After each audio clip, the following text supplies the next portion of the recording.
बेटा वाहिगुरू जी का खालसा वाहिगुरू जी की फतेह। अज आप लर्निंग क्लास विच बुल्ले शाह की कविता इश्क दी नवीं बहार पढ़ांगे। बेटा इस कविता दे विच रब्बी इश्क की गल की गई है कि जिहड़े सूफी फकीर लोग आ जिहड़े फोकट दे धर्म के आधार पर जिहड़े कर्म कांड हुंदे आ उन्हां दे विच यकीन नहीं रखते, वो रब नाल प्यार करते हैं तो उहदे इश्क की नवीं बहार नूं माणदे आ ते रब दे नाल एकमिक हो जाते। क्योंकि कहते फूक मुसला पंसिट लोटा। मुसला हुंदे बेटे चटाई जिहदे उपर बैठ के मुसलमान नमाज पढ़ता है। ना फड़ तस्बी कासा सोटा। तस्बी हुंदी माला ते कासा एक तरह का बर्तन हुंदा है सोटा। बेटा ये सारिया चीज़ां जो मुसलमान नमाज पढ़ता वो कोल होंदियां। कहंदा कि जिस चटाई के उपर बैठ के तू नमाज पढ़दा है उस चटाई नूं फूक दे ते जिहड़ा लोटा है जिहड़ा जिहदे विच पानी भरिया जांदा उहनूं सुੱਟ दे ते जिहड़े फकीरी दे चिन्ह आ जिद्दां तेरे कोल हत्थ दे विच माला फड़ी आ बर्तन फड़िया आ सोटा आ इन्हां नूं ना फड़ इन्हां सब नूं सुੱਟ दे। आलम कहंदा दे होका तरक हलालो खा मुरदार इश्क दी नवीं बहार। आलम हुंदा विद्वान जिहड़ा रब्बी ज्ञान नूं दी जानकारी रखदा है। कहंदा कि वो कहंदा तर्क हुंदा छड्ड दे। कहंदे हलाल दा मुरदार हुंदा हराम दा। हलाल हराम दे खान दे जिहड़ा झगड़ा आ इनू तू छड्ड दे ते तू रब्बी इश्क दी बहार जिहड़ी आ उहनूं माण। उमर गवाई विच मसीती अंदर भरिया नाल पलीती कदे नमाज वहदत ना कीती हुण क्यों करना है धाड़ो धार इश्क दी नवीं बहार। कवि कहंदा कि सारी उम्र मसीत दे विच गवा दित्ती ते अंदर जिहड़ा आ पापां दे नाल पलीत की पापां दे नाल भरिया होया है अपवित्र आ मन कदे नमाज वहदत ना कीती ते कदे भी नमाज जिहड़ी आ वो सच्चे मन दे नाल उहनूं नहीं पढ़िया ते हुण तू जदों अखीर समा आ जांदा हुण तू धाड़ो धाड़ करदा है कि तैनूं हफड़ा दफड़ी जिहड़ी आ पै गई है। पर जिहड़े रब दे आशिक आ रब्बी ਉਹਦੀ नवीं इश्क की नवीं बहार नूं माणदे। जां मैं सबक इश्क दा पढ़िया मस्जिद कोलों जिऊड़ा दरिया। जिऊड़ा हुंदा दिल। भज भज ठाकुर दुआरे वड़िया। ठाकुर द्वारा हिंदुआं दा दे मंदिरां नूं किहा गया। घर विच पाया महरम जार। महरम हुंदा पेती। इश्क की नवीं बहार।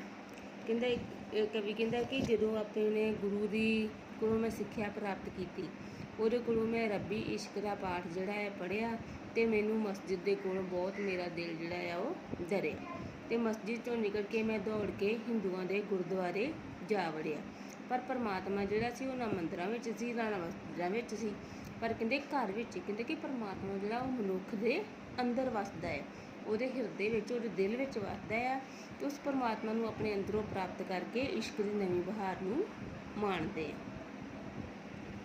ਜਾਂ ਮੈਂ ਰਮਜ ਭੇਦ ਹੁੰਦਾ ਰਮਜ ਦੀ ਭੇਦ ਇਸ਼ਕ ਦੀ ਪਾਈ ਮੈਂ ਨਾ ਤੂਤੀ ਮਾਰ ਗਵਾਈ ਅੰਦਰ ਬਾਹਰ ਹੋਈ ਸਫਾਈ ਜਿੱਤ ਵੱਲ ਵੇਖਾਂ ਜਾਰੋ ਜਾਰ ਇਸ਼ਕ ਦੀ ਨਵੀਂ ਬਹਾਰ।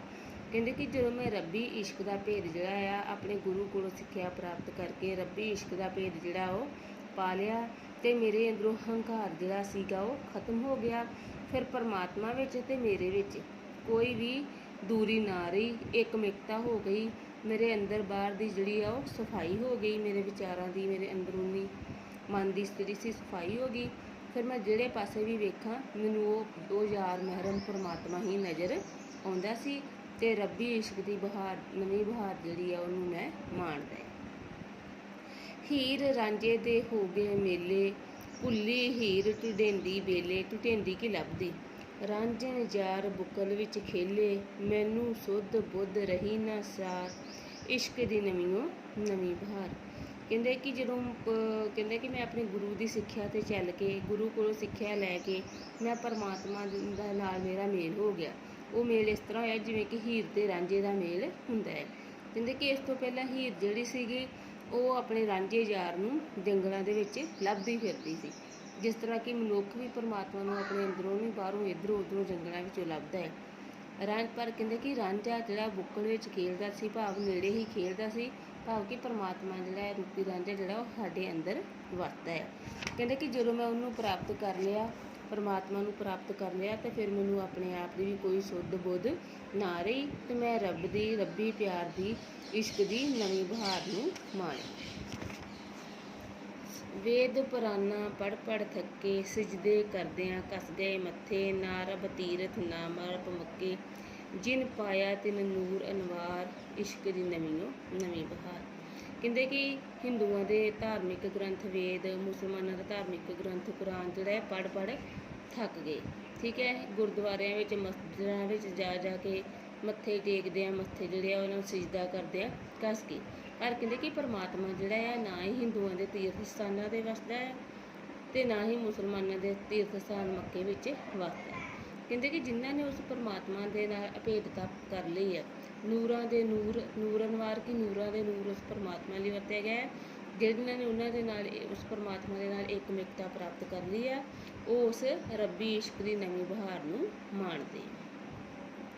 ਇਸ਼ਕ ਭੁਲਾਇਆ ਸਿਜਦਾ ਤੇਰਾ, ਹੁਣ ਕਿਉਂ ਪਾਵੇ ਐਵੇਂ ਝੇੜਾ ਕਿ ਝਗੜਾ, ਬੁੱਲਾ ਹੋਰ ਹੋ ਚੁੱਪ ਚਪੇੜਾ, ਚੱਕੀ ਸਗਲੀ ਕੂਕ ਪੁਕਾਰ, ਇਸ਼ਕ ਦੀ ਨਵੀਂ ਬਹਾਰ।